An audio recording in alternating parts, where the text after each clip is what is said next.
Oi, Lucas. Eu estive vendo aí esses vídeos que você anda fazendo e vou comentar os dois últimos, né?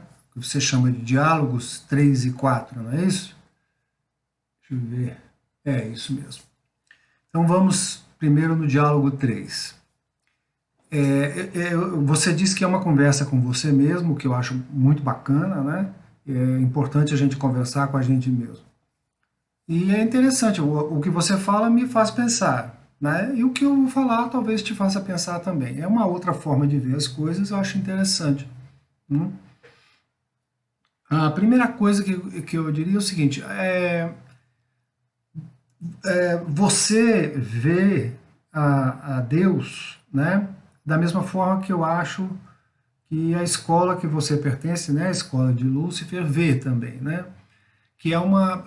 Primeiro, vocês têm uma visão antropocentrista, né? Ou seja, o ser humano está no centro do universo.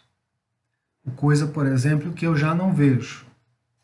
Não é? Eu acho que o ser humano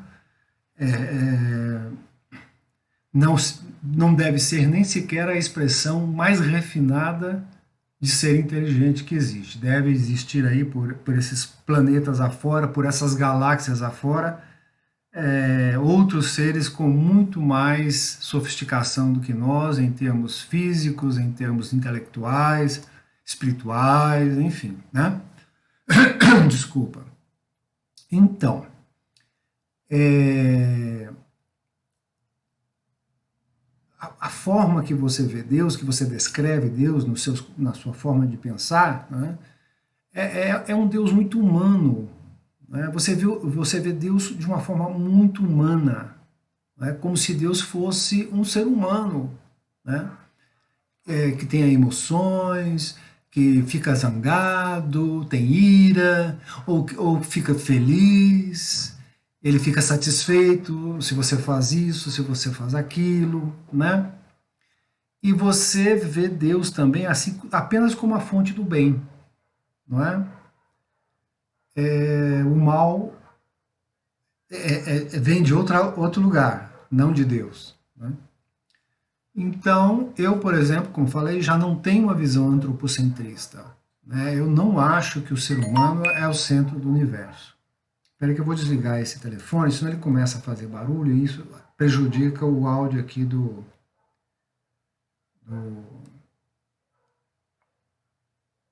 Pronto. Então, eu não vejo o ser humano como o centro do universo. Eu acho que deve ter coisas muito melhores do que nós por aí. Né? Não acho que a Terra seja o centro do universo, muito pelo contrário. Né? Eu acho que nós somos muito insignificantes.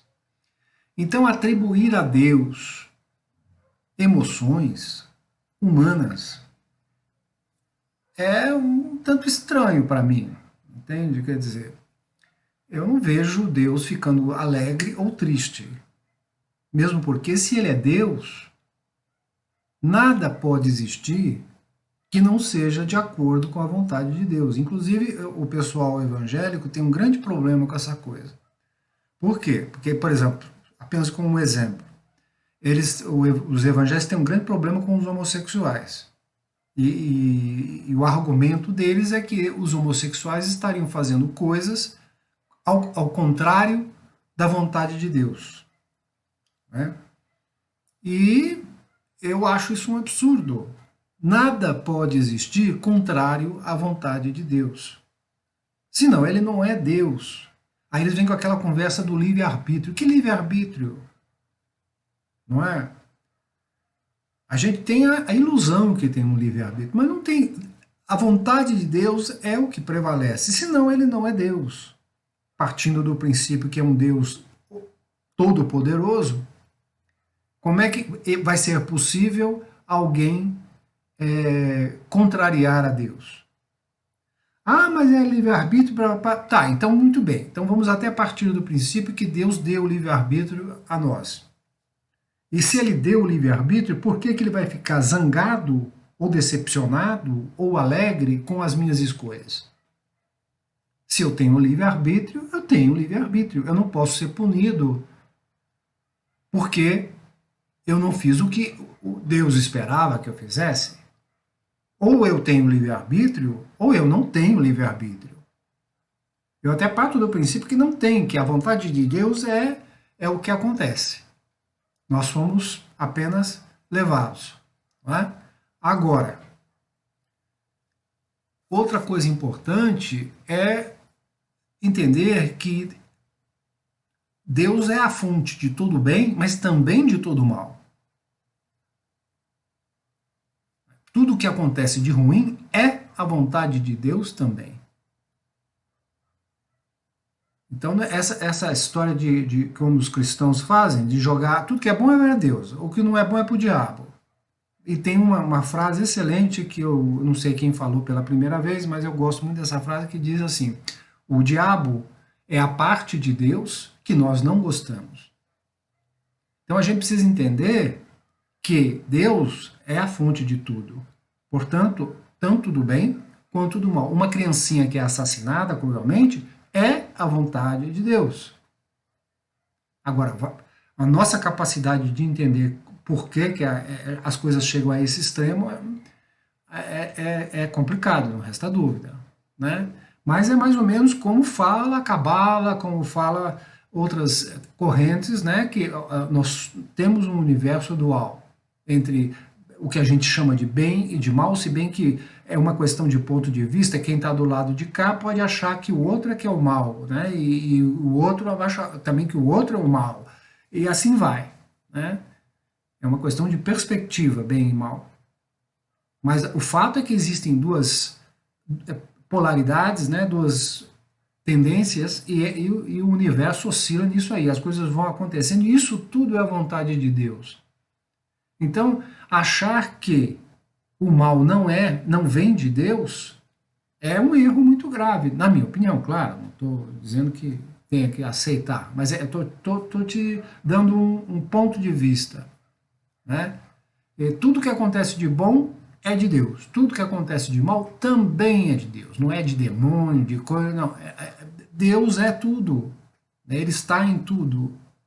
E ele criou o universo dessa forma, pelo menos o nosso universo é dessa forma, é dual, e as coisas oscilam entre essas duas polaridades, que a gente chama de bem e mal. Né?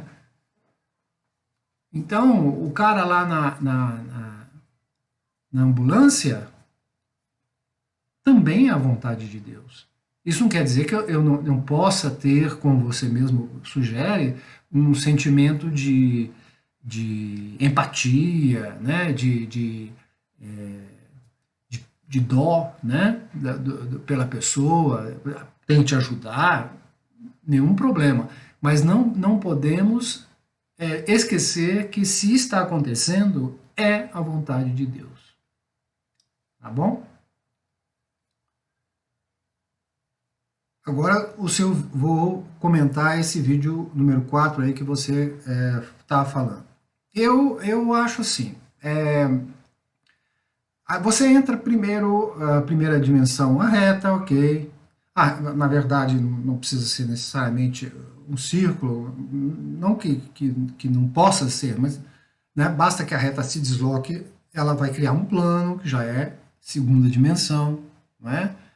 E a terceira dimensão que você quer encaixar, né, já que você é antropocentrista, né, nós somos o centro do universo, então você quer encaixar o ser humano ali como ele sendo necessário para que a terceira dimensão exista, que a cognição humana seja necessária para que a terceira dimensão exista. Eu não acredito nisso. Eu acho que a terceira dimensão existirá assim como a quarta, assim como a quinta e outras possíveis para cima, independentemente do ser humano. Tudo que existe no universo existiria ou existe sem o ser humano para observar. Claro que a nossa cognição, o nosso cérebro monta através do que ele percebe, né, da luz, etc. e tal, ele monta essas imagens, essas texturas que nós observamos. Então, realmente, o universo que a gente observa existe dentro da nossa cabeça. Mas ele existe independentemente de nós. mesmo que não tenha ninguém para vê-lo. Então, você colocar o ser humano como necessário, se é que eu entendi que você falou isso, pode ser que eu tenha entendido errado, né? Mas você colocar o ser humano como necessário para a existência da terceira dimensão, e que a terceira dimensão é uma existência humana, é um erro, na minha opinião.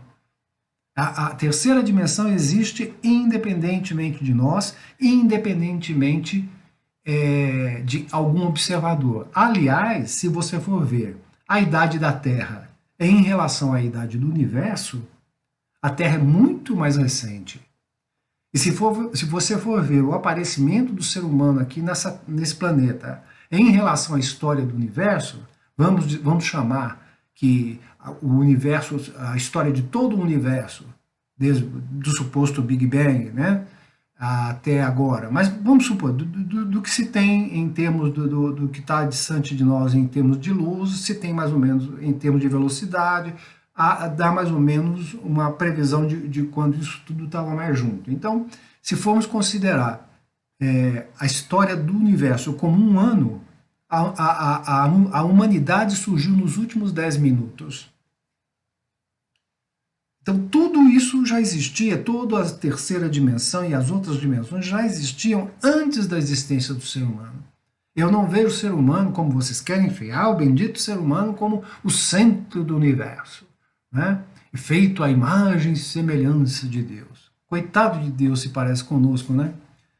Então, não, isso tudo existe independente. Então, a terceira dimensão não é o observador. A terceira dimensão é uma dimensão física, independentemente do observador. Agora, nós realmente, a nossa mentalidade, nosso corpo, nossa mente, vive em 3 dimensões. A gente observa a terceira dimensão, isso não resta dúvida. Mas que sejamos nós os responsáveis pela existência da terceira dimensão, não vai. E também colocar o tempo como quarta dimensão é aceitável. É aceitável, né? Tem algumas correntes que não consideram, que é uma outra dimensão também, né? Mas a maior parte entende o tempo como uma quarta dimensão. Aliás, eu vou estar a tantos metros de altura, tantos metros de largura, a tantos metros de profundidade, em tal momento, né? Então, a gente usa 4 informações para determinar alguma coisa, né, no universo. Você precisa dar aonde está, né, as coordenadas em 3 dimensões, em algum ponto do espaço, e ainda o tempo em que ele está ali, né? Em que data ele está ali, né?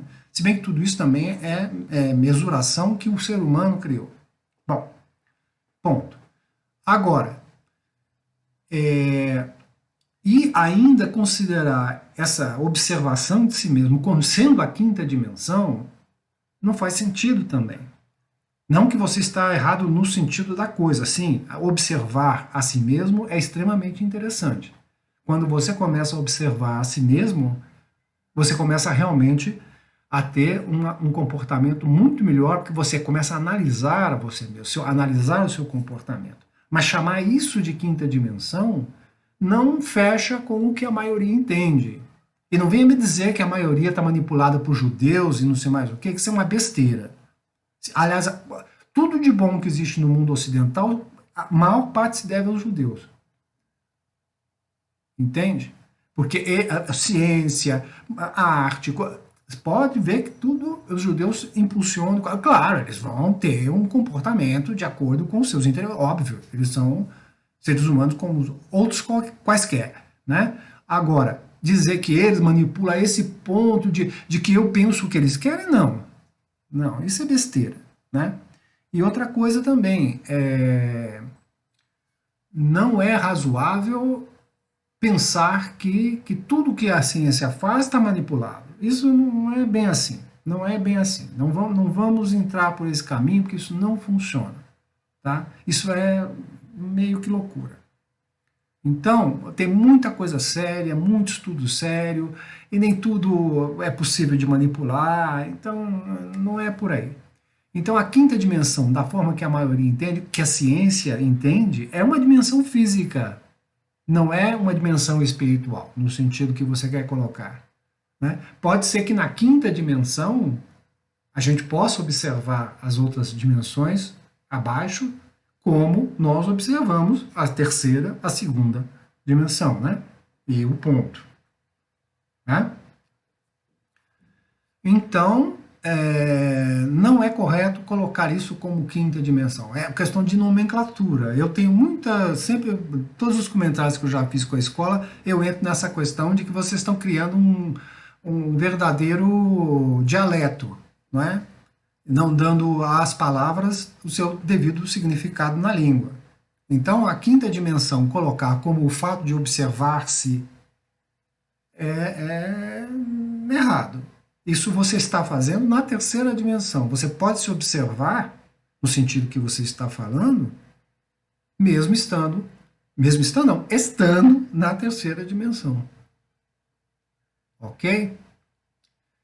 E é só isso, sim, só para ilustrar, para que você também pense, quem sabe você quer comentar também alguma coisa a esse respeito e tal. Só peço que não me venha com isso está escrito na Bíblia, tá?